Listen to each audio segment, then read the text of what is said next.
She bought a burnt forest cabin for $1. Henrik Thorson, who had survived 19 Wisconsin winters, told her plainly, "Those boys will freeze in their beds, and no one will find your bodies until spring." She had 14 cents, 2 sons, and needed 6 cords of firewood she could not cut. On January 9th, 1872, the temperature dropped 43 degrees in 9 hours. But 3 months earlier, Marta Svensson had never spent a single winter without a husband, never felled a tree, never sealed a cabin alone. She arrived in Peshtigo, Wisconsin, on a morning in May when the sawdust hung so thick in the air she could taste it. The town smelled of cut pine and ambition. 800 men worked at William B. Ogden's woodenware factory, the largest in the world, people said, turning Wisconsin timber into tubs, pails, clothespins, and shingles that shipped down the river and across the Great Lakes to Chicago and beyond. Marta was 29 years old. Her husband Gunnar walked beside her, their 2 sons between them, Eric, 6, serious and watchful, Lars, 4, clutching his mother's skirt. They had crossed an ocean and half a continent to reach this place. Gunnar had a job waiting at the factory, $3 a day, enough to rent a cabin on the edge of town and save for land of their own. The cabin they rented was small, 12 by 14 feet, single room, dirt floor packed hard. But it had a cast iron stove that drew well, and the walls were tight, and Gunnar said they would build something better within 2 years. Marta believed him. She had no reason not to. Summer passed in sawdust and sweat. Gunnar came home exhausted each evening, hands rough from the lathes, smelling of pine sap. Marta kept the cabin, tended a garden behind it, watched the boys while her husband fed the machine that was making them a future. October came early that year. The summer had been dry, barely any rain since June, and the forests around Peshtigo crackled with fallen branches and dead slash from the logging operations. Small fires burned constantly in the clearings where settlers burned brush to prepare their land. No one worried. Fires were part of life here. On the morning of October 8th, 1871, the sky turned the color of a bruise. By noon, the wind had risen. By 3 o'clock, ash fell like black snow. Gunnar did not come home from the factory. Marta gathered her sons and walked toward town to find him. She never reached it. The fire came not as flames, but as a wall of heat. The air itself seemed to catch fire. Trees exploded. The ground burned. People ran screaming toward the river, the only water large enough to offer any hope, and Marta ran with them, a boy under each arm, her lungs filling with smoke that tasted like the end of the world. She reached the Peshtigo River as the fire roared over them. She waded in until the water reached her chest, her sons clinging to her neck, their faces pressed against her as she ducked them under again and again to escape the flames that swept across the surface. The river boiled with desperate people. Some drowned, some breathed fire, and died standing in the water. Marta held her sons and did not let go. 5 hours. That is how long they stayed in the river. When dawn came and the fires had passed, Marta climbed out onto a bank that no longer looked like earth. Everything was ash. The trees were black spires. The town was gone. Gunnar was gone. They found what remained of him 3 days later near the factory. 1,500 people died that night. Some estimates said more, 2,000, 2,500. No one would ever know exactly. Entire families vanished without anyone left to report them missing. Marta Svensson was 29 years old. She had 2 sons, no husband, and 14 cents in the pocket of a dress that smelled of smoke. The relief supplies came slowly. Chicago had burned the same night, the same hour, some said, and the great city's disaster swallowed the nation's attention while Peshtigo's dead went uncounted. What aid arrived was thin: flour, salt pork, blankets that smelled of other people's charity. The survivors gathered in clusters, sorting themselves by what they had left. Those with family elsewhere made plans to leave. Those with money rebuilt. Those with neither waited, hoping for something they could not name. Marta waited with them. 3 weeks after the fire, a man named Aldous Breck rode through what remained of the settlement. He worked for the Wisconsin Central Railroad, and he carried a leather satchel full of papers and a pocket full of coins. The railroad wanted land. Burnt land was cheap land, and Breck had authority to buy. He stopped at a charred structure on the forest's edge, a cabin that had somehow survived the inferno. Its walls were black as coal, its roof intact, its single window gaping like a blind eye. A lumber speculator had built it from green timber just that spring. The unseasoned wood had charred but not combusted. The speculator wanted nothing to do with it now. He had fled to Milwaukee and sent word that Breck could sell the property for whatever it would bring. Breck offered it to Marta for $1. She stared at him. The cabin was a ruin. Its walls looked like something dragged from a furnace. The logs were blackened 2 inches deep in places, and the gaps between them gaped where the chinking had burned away entirely. "Why?" she asked. Breck shrugged. "The railroad doesn't want structures. We want land. The cabin's worthless. Tear it down or live in it, I don't care. $1 clears the title." She had $1.14. The dollar went to Breck. The 14 cents stayed in her pocket. Marta Svensson now owned a burnt cabin on burnt land at the edge of a burnt forest. Her sons would sleep in walls that looked like they belonged in hell. And winter was 8 weeks away. Henrik Thorson came to see her on the 3rd day. He was 63 years old, built like a barrel, with hands that looked like they had been carved from the same oak he used for axe handles. He had arrived in Wisconsin in 1852, when the territory was still more forest than farms. He had built 7 cabins in 19 years. He had buried 2 wives, the first to childbirth, the second to pneumonia after a chimney fire that nearly took him too. When Thorson spoke about winter, people listened. He had earned that authority with frozen fingers and dead livestock and nights spent feeding fires while the temperature dropped to numbers that killed men who made mistakes. He walked around Marta's cabin slowly, running his hand along the charred logs, peering at the gaps where chinking had burned away, studying the roof where blackened shingles curled like dead leaves. Then he looked at her. "You know what this is?" he asked. "A cabin. This is a burnt shell. The logs are compromised. Fire weakens wood, makes it brittle. The chinking is gone, and standard daubing won't stick to a charred surface. You'll spend a month sealing these gaps, and they'll crack open with the first hard freeze." He pointed at the stove visible through the open door. "The fire bricks are damaged. Without them, you'll get half the heat and twice the fire risk." Marta said nothing. She had learned in the weeks since Gunnar's death that men liked to talk and women were expected to listen. Thorson continued. "A cabin this size needs 6 cords to get through winter. 8 is safer. Each cord takes a grown man 12 to 15 hours to fell, buck, split, and stack. You've got." He looked around the property, at the charred stumps and ash-covered ground.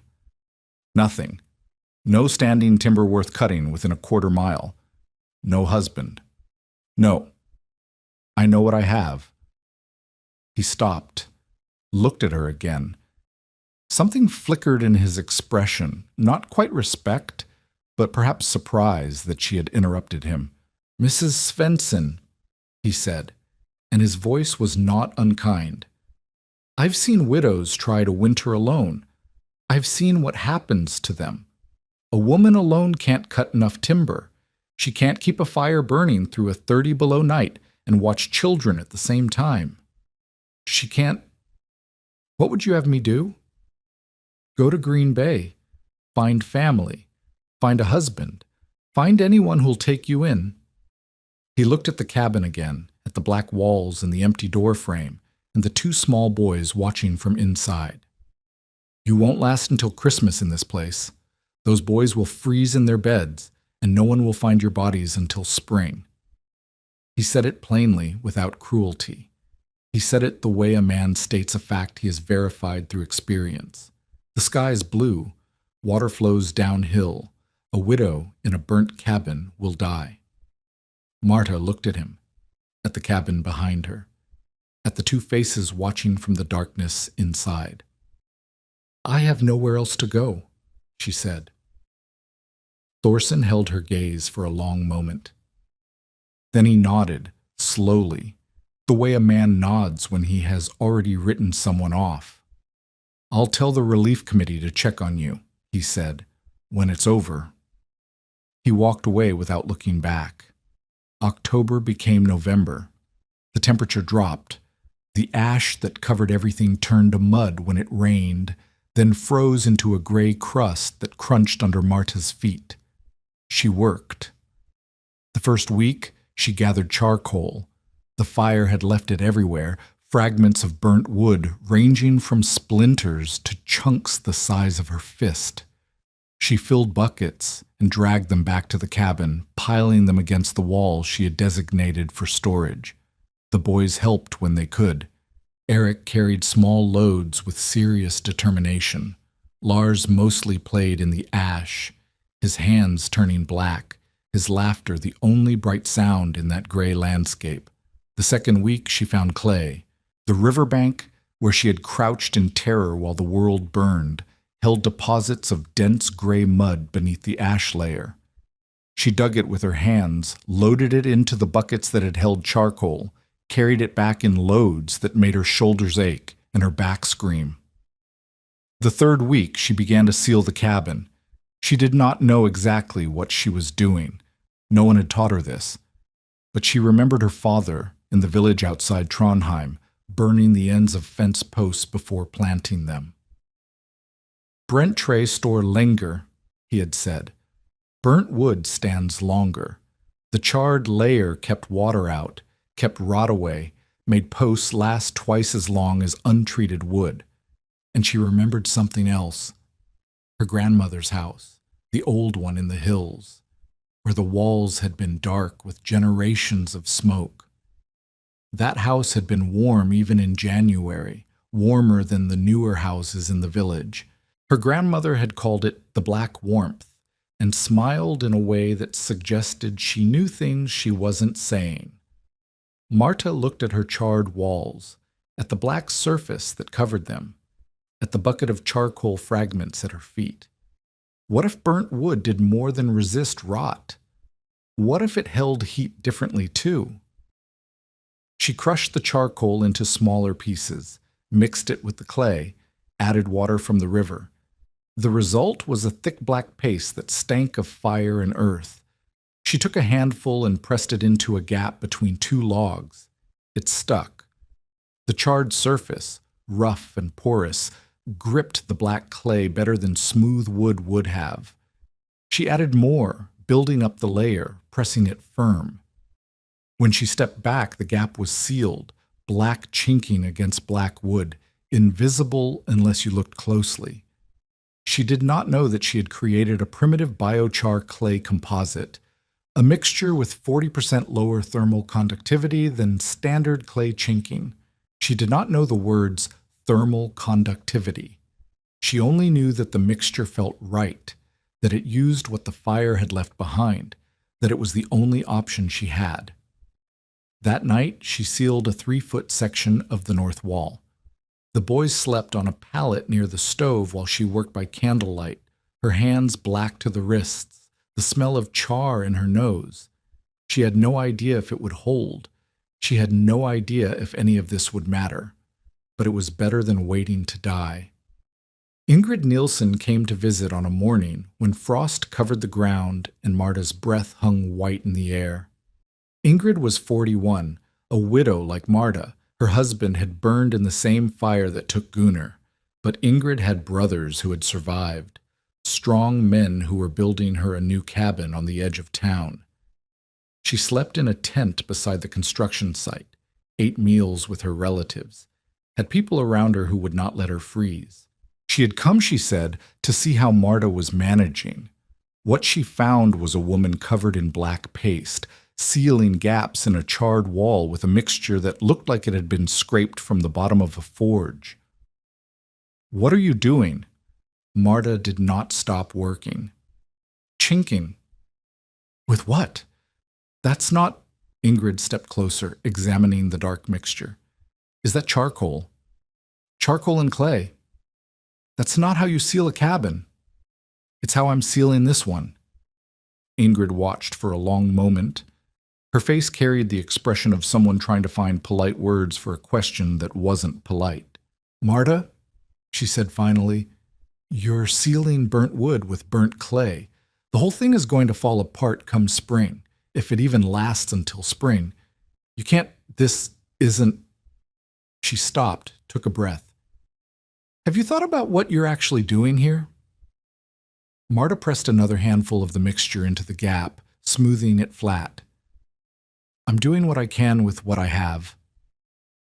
"But the logic of it, you're not building something new. You're just covering up something ruined.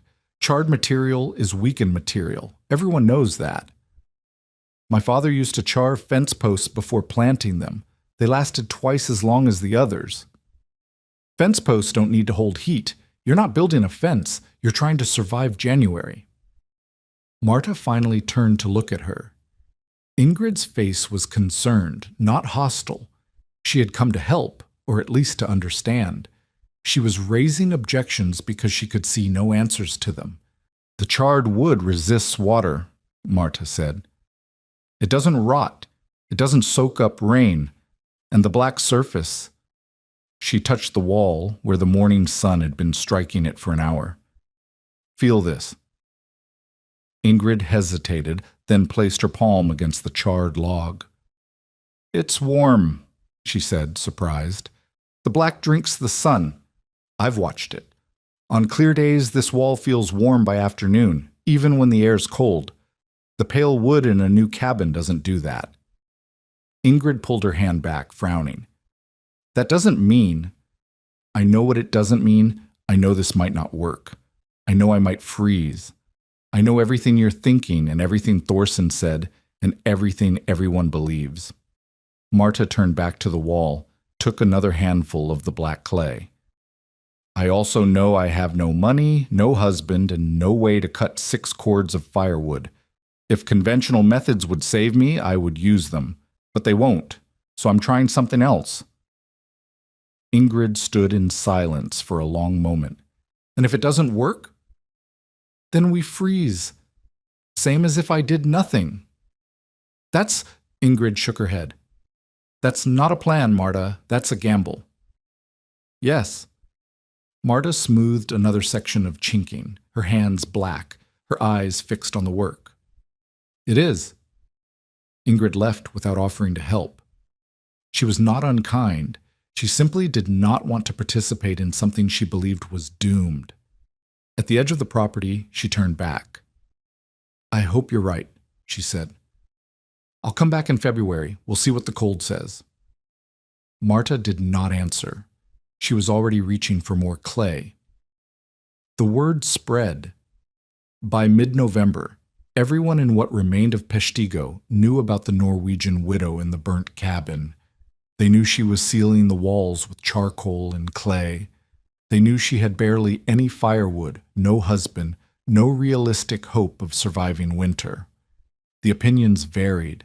Some thought she was mad, touched by the fire, they said, as though the trauma had broken something in her mind. Some thought she was foolish, a foreigner who didn't understand Wisconsin winters and would learn the hard way. Some thought she was simply desperate, doing whatever came to hand because she had no better options. None of them offered to help. Aldous Breck returned in late November. He rode the same horse, carried the same leather satchel, wore the same expression of professional disinterest that masked whatever he actually thought about the people whose land he was buying. He found Marta on a ladder, a broken thing she had salvaged from the burnt wreckage of a barn, sealing the upper gaps on the cabin's north wall. Her hands were cracked from the cold, her dress streaked with black clay, her hair escaping its braid in all directions. "Mrs. Svensson," he said, not dismounting, "I see you're still here." She did not stop working. "I am." The railroad's offer still stands. 75 cents for the property. That's generous, considering its condition. He looked at the cabin, at the black walls, at the meager pile of wood stacked beside the door. "More than generous, I'd say. I'm not selling. You understand what winter means here. I've seen the reports from Green Bay. They're predicting the coldest season in 20 years. The settlers up north are already moving their families to town." He shifted in his saddle, leather creaking. "A burnt cabin with no firewood won't keep you alive. The railroad can wait. The cold can't." Marta climbed down from the ladder, slowly, her muscles aching. She turned to face him. "Mr. Breck," she said, "when I die, you can take the land for back taxes. When I don't die, you can find someone else to bother. Either way, I'm not selling." Something flickered in his expression. Surprise, perhaps. Most widows he dealt with were grateful for any offer, however insulting.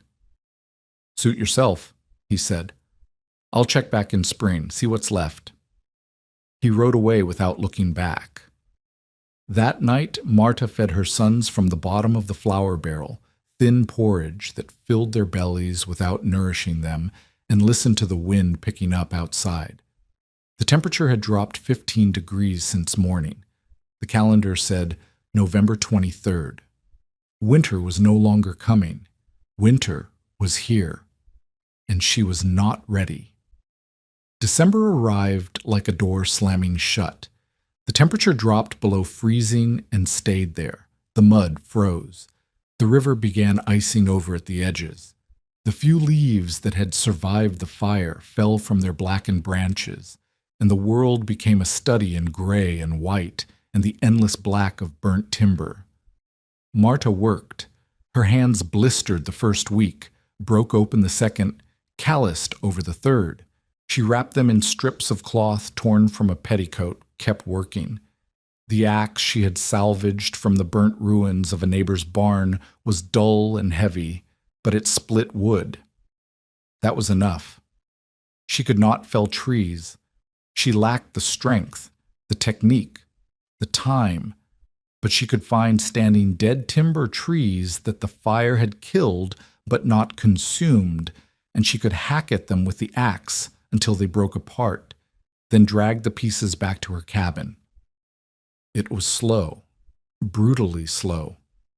Each day she might collect enough wood for 2 or 3 days burning, and each night she would burn some of what she had collected, and the pile beside the cabin grew by inches when it needed to grow by feet. The boys helped where they could. Eric, at 6, had learned to stack split wood with gaps for air circulation. Lars, at 4, gathered kindling, small sticks, and bark fragments that would catch the flame and help larger logs ignite. Marta continued the chinking. The black Marta continued the chinking. The black mixture had to be applied in layers, each one drying partially before the next was added. She worked by candlelight, by firelight, by the thin gray glow that passed for moonlight through winter clouds. Her shoulders screamed. Her back felt like someone had driven nails into it. She kept working. December 8th, the first deep freeze, -8 degrees at dawn. Marta woke to find frost on the inside of the windows, her breath visible in the air despite the stove having burned all night. But the cabin held. The temperature inside had dropped to 29 degrees, cold enough to see your breath, not cold enough to kill. She fed the stove, watched the temperature climb, noticed that the chinking she had applied to the north wall seemed intact. No cracks, no gaps reopening. She allowed herself a moment of hope. Then she went back to work. December 10th, a stranger appeared. His name was Ola Pedersen, Norwegian, like her.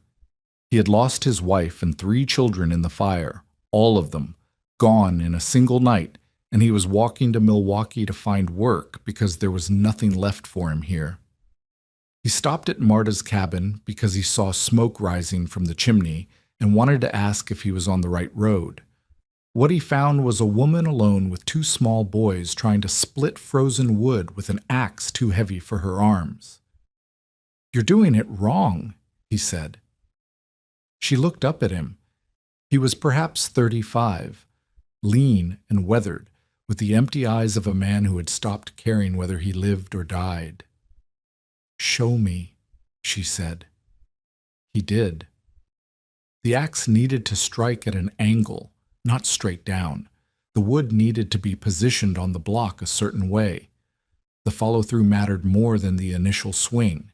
In 10 minutes, she had learned more about splitting wood than she had figured out in 6 weeks of struggling. "I'll help you for the day," he said, "in exchange for a meal." She had almost nothing to offer, cold beans and cornbread made from the last of the cornmeal, but he accepted it without complaint.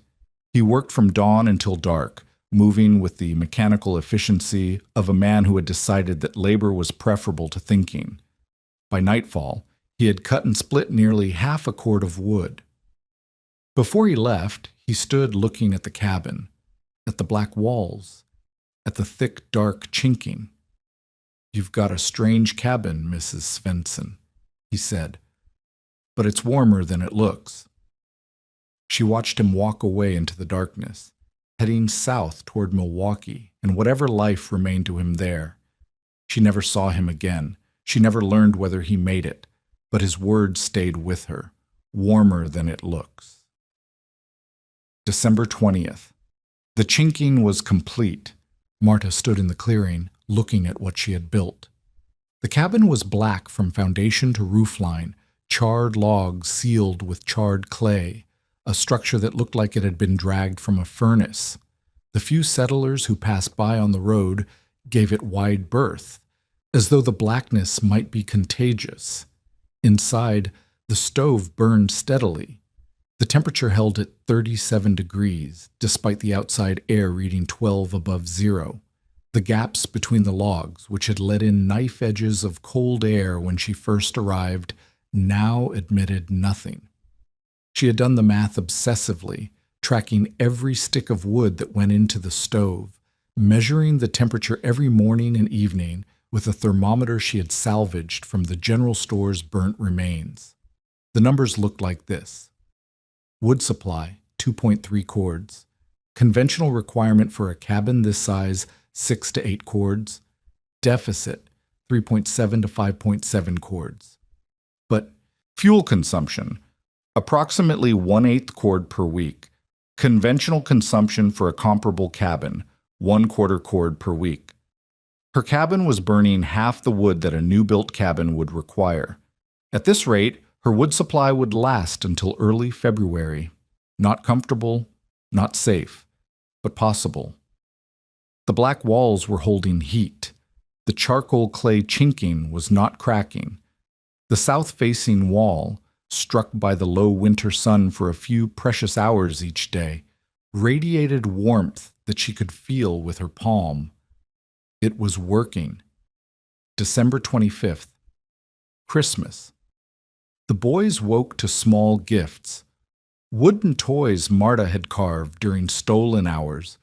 Rough figures that might have been horses or might have been dogs, depending on how you squinted. They played with them on the floor while Marta watched, her back against the south wall, feeling its warmth through her dress. The cabin was 38 degrees inside when they woke, cold, but not deadly. The stove needed feeding only every 3 hours. Thorson's words echoed in her memory. "You won't last until Christmas." Christmas had come. She was still here. Her boys were still here. But January was coming, and January, everyone said, was when the real cold arrived. The new year began quietly. January 1st, 1872. The temperature at dawn read 8 degrees above zero. Cold, but manageable. The sky was clear, the sun bright, and the south wall of the cabin warmed steadily through the morning. January 2nd, January 3rd, January 4th. Each day colder than the last, the temperatures declining in a steady march, 8 degrees, then 2, then 5 below zero. Marta watched the thermometer, watched the woodpile, watched the boys. The numbers had changed. The extreme cold meant faster fuel consumption, now 1/6 cord per week instead of 1/8. Her supply would last until early February at this rate, maybe late January if the temperatures kept dropping. The margin was razor thin. One bad week could erase it entirely. January 5th. The sky changed. High clouds streamed in from the northwest, thin and fast-moving, the kind that old settlers called mare's tails. Marta had learned to read them during her months in Peshtigo. They meant weather coming. They meant change. January the 6th, January 7th, January 8th. The clouds thickened. The temperature held steady at 12 below, brutal but stable. Marta fed the stove, watched the boys, and waited. January 9th, 1872. The morning dawned clear and cold, 14 degrees below zero. The sun rose into a sky that looked like polished steel, hard, bright, and empty. By noon, that sky had vanished. The clouds came from the northwest, moving faster than Marta had ever seen clouds move. They swallowed the sun in minutes. The temperature, which had been climbing slightly toward zero, stopped climbing. Then it began to fall. At 1 o'clock, the thermometer read 18 below. At 3 o'clock, it read 22 below. At 5 o'clock, when the last light faded from the sky, it read 31 degrees below zero. The wind arrived with the darkness. It came screaming down from Canada at 40 miles per hour, carrying snow that flew horizontal, cutting through gaps in clothing like it was searching for skin. The wind chill, a concept that wouldn't be named for another century, dropped the effective temperature to 60 below. Marta pulled the boys away from the window, where they had been watching the world disappear into white. She fed the stove until it glowed. She checked the chinking, running her hands along every seam, searching for drafts. The cabin creaked and groaned around them. The wind shrieked. The temperature inside, which had been 34 degrees when the storm began, dropped to 31, then 29. At 8 o'clock, Lars began to cough. By midnight, he was burning with fever, and the temperature was still falling. The fever came on fast. 1 hour Lars was coughing. The next he was limp in Marta's arms, his skin hot to the touch, his breathing shallow and ragged. She knew the signs. Every mother on the frontier knew them: croup, pneumonia, the diseases that killed one child in 4 before they reached age 5. In summer, you might survive them. In winter, with the temperature dropping and the wind screaming and no doctor within 20 miles, they were death sentences. Marta laid Lars on the pallet near the stove, piled every blanket they owned on top of him, and began boiling water. Steam. That was what her mother had done, what her grandmother had done. Steam to open the lungs, to ease the breathing, to give the body a chance to fight. But steam meant boiling water. Boiling water meant fuel. And fuel was the one thing she could not afford to waste. The stove consumed wood faster in extreme cold. She had measured it, tracked it, calculated it down to the stick. At 30 below zero with 40-mile winds, her cabin burned wood at nearly double the normal rate. The pile beside the door, her entire margin of survival, was shrinking by the hour. She fed the stove anyway. She had no choice. Eric sat in the corner watching. 6 years old, too young to understand the mathematics of their situation, old enough to understand that something was very wrong. His eyes moved from his brother's flushed face to the woodpile to his mother's hands as she added another log to the fire. "Is Lars going to die?" he asked. Marta did not answer. She hung a wet cloth near the stove, watched it begin to steam, adjusted Lars's position so the moist air would reach his face. Outside, the wind screamed. January 10th, 3 o'clock in the morning. The temperature outside had fallen to 33 degrees below zero. The wind had not slackened. The cabin walls creaked with every gust, and somewhere in the darkness, a tree, or what remained of one, cracked and fell with a sound like a gunshot. Inside, the thermometer read 31 degrees. Cold enough to see your breath. Cold enough that the water in the bucket beside the stove had a skin of ice on its surface. Lars's breathing had worsened. Each inhale was a wet rattle. Each exhale, a moan. Marta had been awake for 22 hours. Her hands shook as she added another log to the stove, as she boiled more water, as she held the steaming cloth near her son's face and prayed to a God she was no longer certain existed. The woodpile. She had counted it at midnight, 5 days' worth at normal consumption, maybe 3 at this rate. 3 days. If the cold held for 3 days, she would run out of fuel. Then the temperature inside would drop. Then Lars would die. Then Eric would die. Then she would die. Thorson had been right. She was going to freeze in this burnt cabin, and no one would find them until spring. She added another log to the fire. Dawn came slowly, a gray lightning that barely deserved the name. The sun was up there somewhere, behind the clouds that had swallowed the sky. The wind still howled. The temperature still read 33 below. But something else was happening. Marta noticed it first as an absence, the absence of the bitter cold that had been seeping through the south wall all night. She pressed her palm against the logs, as she had done 100 times over the past months, expecting the chill that meant heat was bleeding out into the killing air. The wall was warm, not hot, not comfortable, but noticeably warmer than the north wall, warmer than the air inside the cabin, warmer than it had any right to be with the temperature outside at 33 below zero. The clouds had thinned, just slightly, just enough. The sun, low on the horizon, was finding its way through, and the black surface of the south wall was drinking every ray it could catch.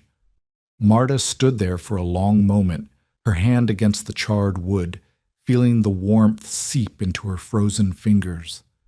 The wall that everyone said was a ruin. The black surface that everyone said was weakness. It was absorbing sunlight that a pale wooden wall would have reflected. It was storing heat that a new cabin would have lost. She looked at the stove, at the fire burning inside it, at the wood she had been feeding into it all night. Then she made a decision. She let the fire burn down, not out. She kept enough coals to restart it quickly, but down, lower than she had ever let it go. The temperature inside the cabin dropped, 31 degrees, 30, 29.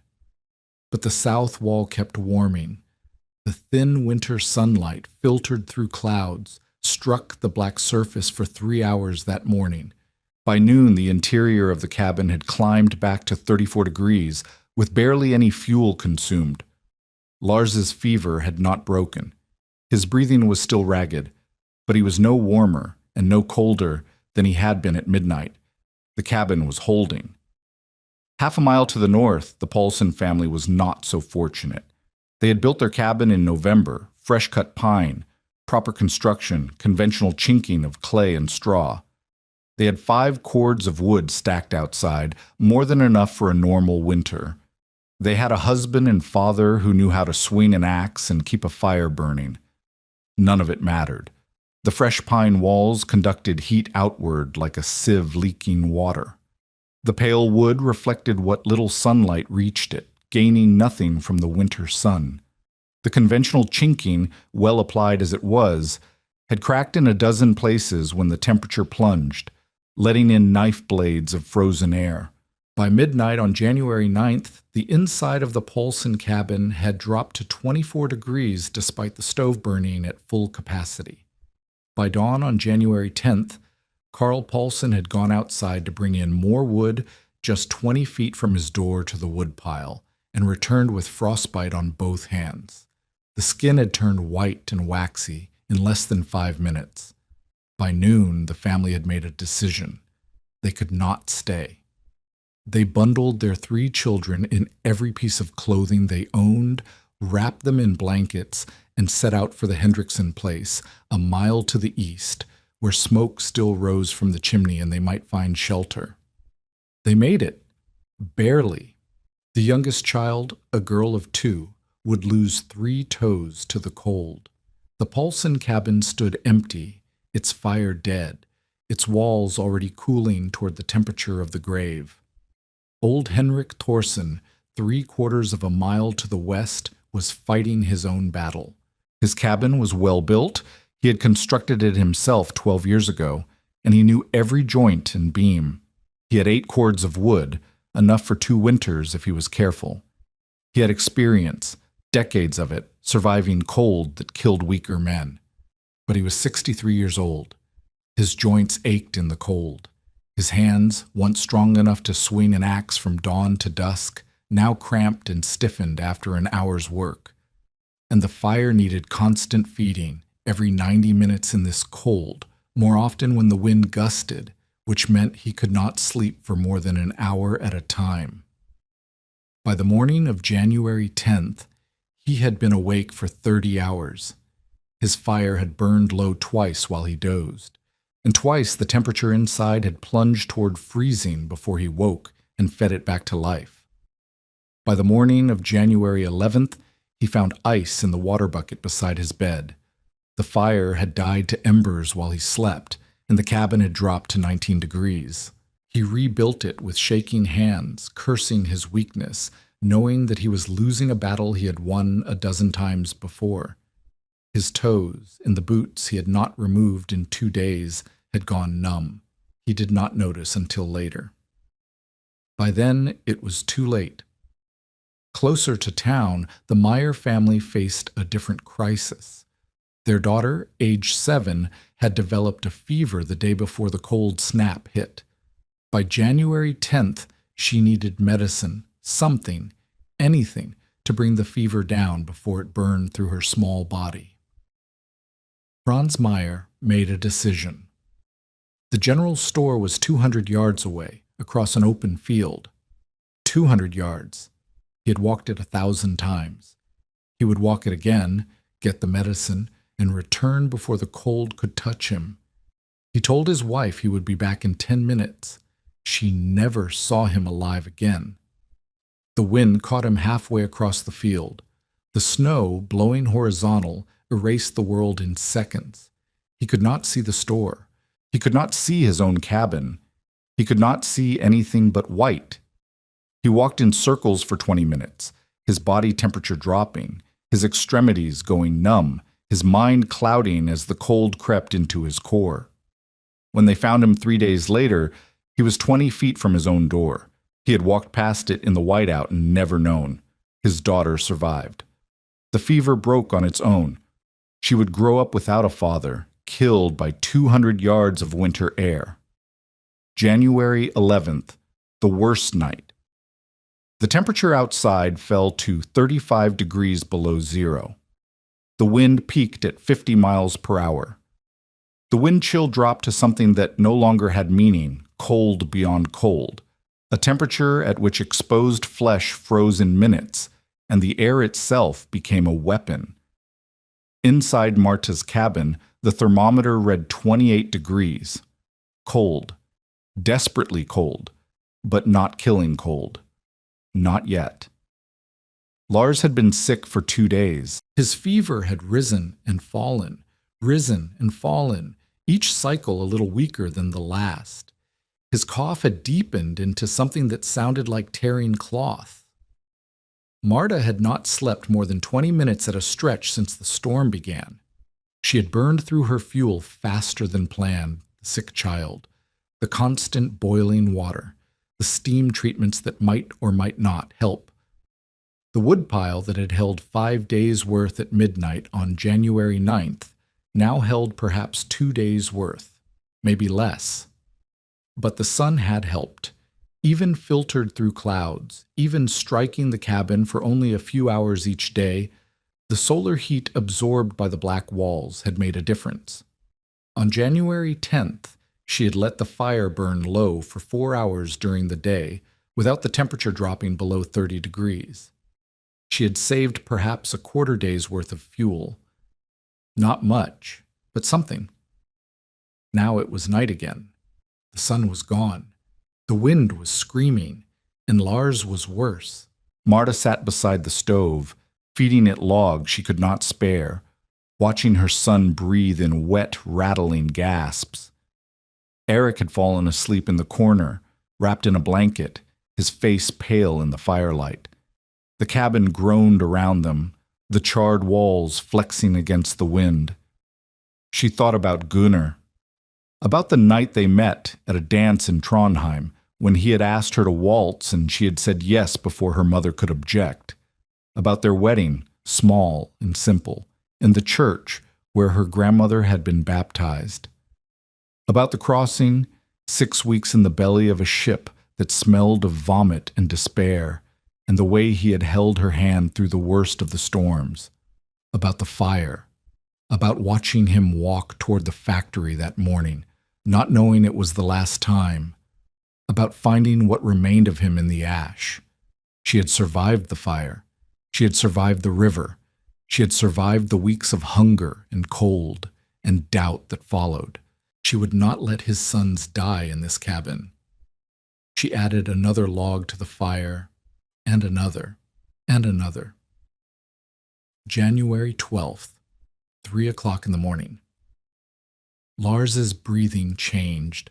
Marta had been dozing. She could not help it, her body shutting down despite her will, and the change woke her instantly. The wet rattle was gone. The labored gasps were gone. In their place was something quieter, something steadier. She pressed her hand to his forehead. The fever had broken. Not completely. He was still warm, still sick, still weak, but the killing heat that had burned through him for 2 days had finally begun to recede. His body was fighting. His body was winning. She sat back, her hand over her mouth, and wept. Outside, the wind had died.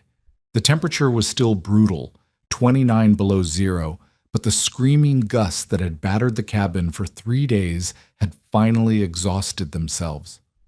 The world was silent except for the creak of frozen wood and the soft crackle of the fire. Dawn came slowly. Gray light seeped through the window, revealing a world buried in white. The snow had drifted against the north wall, piling 3 feet deep in places. But the south wall was clear. The wind had scoured it bare, and when the sun finally broke through the clouds around 10 o'clock, Marta watched the black surface begin to warm. She let the fire burn down to embers.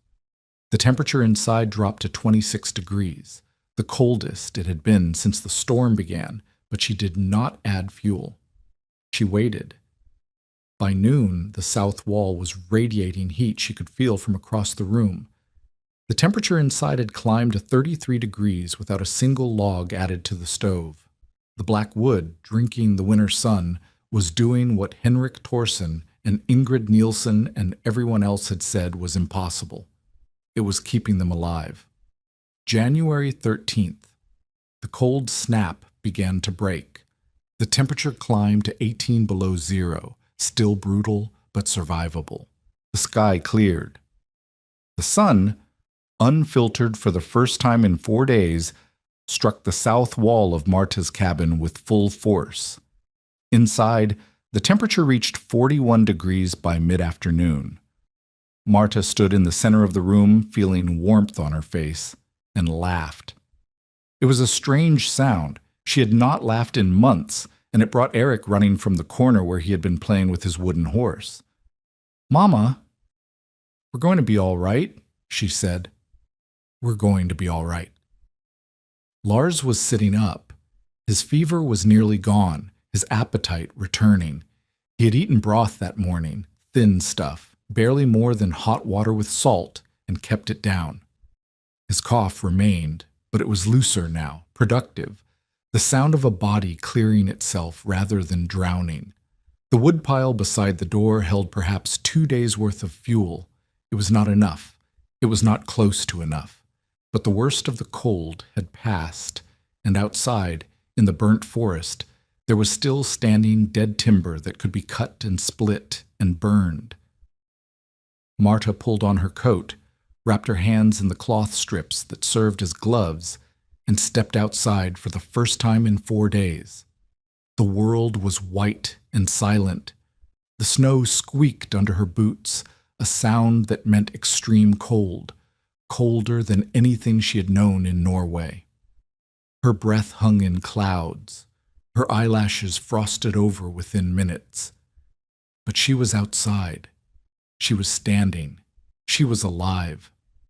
She walked to the woodpile, assessed what remained, then looked toward the tree line where the charred skeletons of fire-killed timber stood waiting. 2 hours of work, maybe 3. She could add another day's worth of fuel to the pile before dark. She picked up the axe. January 18th, Henrik Thorsen came to call. Marta saw him coming from a distance, a figure moving slowly through the snow, limping badly, using a walking stick she did not remember him having. He stopped at the edge of her property and stood there for a long moment looking at the cabin. She went out to meet him. Up close, he looked older than she remembered. Gaunt. The cold snap had cost him. She could see it in the hollows of his cheeks, the tremor in his hands, the way he favored his right foot. "Thorsen," she said. "Mrs. Svensson." He did not move toward the cabin. He just stood there, looking at the black walls, the intact roof, the smoke rising from the chimney. 35 below, 5 days. You kept 2 children alive in a burnt shack. I did. He was quiet for a long moment. The wind stirred the snow around their feet. Somewhere in the distance, a crow called. I was wrong, he said. The words hung in the air between them. Marta had imagined this moment, or something like it, during the long nights of the cold snap. She had imagined triumph, vindication, the satisfaction of proving the doubters wrong. What she felt instead was tired and cold and still afraid, because winter was not over, and her woodpile was still thin, and her son was still recovering, and 100 things could still go wrong. "Come inside," she said. "I have coffee, thin but hot." Thorsen hesitated. Then he nodded and followed her into the cabin. Inside, he stood near the stove, warming his hands, his eyes moving over everything, the charred walls, the thick black chinking, the south wall where the afternoon sun was already creating a pocket of warmth. Eric and Lars watched from the corner, wary of this stranger in their home. "How?" Thorsen asked finally. Marta showed him the charcoal clay mixture, the layers built up over weeks, the way the black surface absorbed sunlight that pale wood would have reflected, the thermal mass of the charred logs, storing heat during the day, releasing it slowly through the night, stayed warm. The chinking that did not stay warm, the chinking that did not crack, the cabin that consumed half the fuel of his own.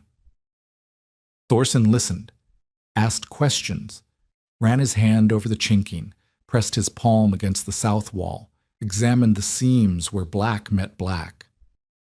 "I've built 7 cabins, he said when she was finished. "Never thought of burnt wood as anything but ruin. Never thought a woman alone could." He stopped himself. "I've been wrong about a lot of things." He finished his coffee, set the cup down carefully, and rose to leave. "I'll tell the others," he said at the door. "They should know." Marta watched him limp away through the snow. He moved slower than he had in October, when he had walked this same path to tell her she was going to die. He had lost 2 toes to the cold. She learned that later, 2 toes, frozen black and dead, cut off by a doctor in Green Bay 3 days after the cold snap broke. The man who had told her she would not last until Christmas had survived the winter, but it had cost him. It had cost everyone. Everyone except the woman in the burnt cabin, who had kept her children alive with charcoal and clay and a folk memory of fence posts that lasted longer than they should. The weeks that followed brought visitors. Ingrid Nilsson came first, 4 days after Thorson's visit. She had rechinked half her cabin's north wall with the charcoal clay mixture, following Marta's instructions, and wanted to report that it was working, fewer drafts, less fuel consumed, the wall noticeably warmer on sunny days. "I said February would judge," she said. "It did. You were right."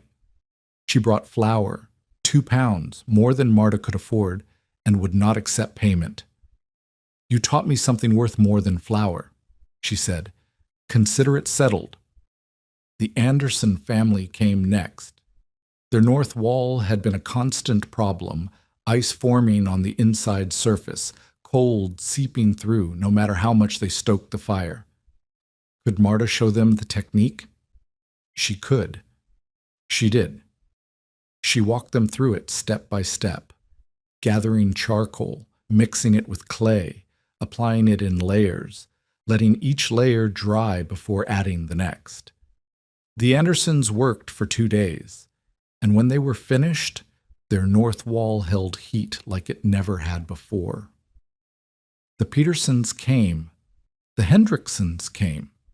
Even Carl Paulson, whose family had fled their cabin in the depths of the cold snap, came to ask what Marta had done differently. She told them all. She showed them all. She asked nothing in return, except that they share the knowledge with others who might need it. By the end of February, at least 8 families in the Peshtigo area had adopted some version of her technique. The charcoal clay chinking spread from cabin to cabin, a piece of practical wisdom passed hand to hand. People stopped calling it strange. They started calling it the black chinking, or the widow's method, or simply what Marta does. The hostile skeptic, Aldous Breck, never returned. The railroad's interest in Marta's property quietly evaporated. A widow who could survive a killing winter was not the easy acquisition he had hoped for. His offer was never renewed. Years later, the rail spur he had been planning was built 2 miles to the east, through land that had nothing to do with a burnt cabin on the forest's edge. Within 2 years of the cold snap, at least 12 families in the Peshtigo area had adopted some version of Marta's techniques. The charcoal clay chinking became common enough that settlers stopped calling it unusual.